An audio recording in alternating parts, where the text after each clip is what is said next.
அனைவருக்கும் வணக்கம். இந்த வீடியோவை கொஞ்சம் கேர்ஃபுல்லாக பாருங்கள். நான் ஒரு அம்புக்குறியை போட்டு காட்டுறேன்.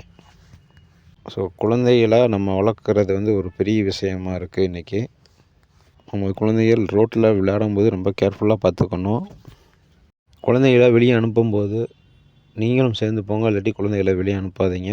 அதுவும் சின்ன சந்தை இருக்க ஏரியாவில் குழந்தைகளை தயவு செஞ்சு வெளியே அனுப்பாதீங்க. வாகன ஓட்டிகள் தயவுசெய்து ஒரு சின்ன சந்தில் போகிறப்ப மெதுவாக போங்க. ரோடு சும்மா இருக்கேன்னு சொல்லிவிட்டு வேகமாக போகாதீங்க. சின்ன சின்ன சந்திலையும் போகிறப்பையும் கொஞ்சம் ஸ்லோவாகவே போங்க. ஒன்றும் தவறு கிடையாது.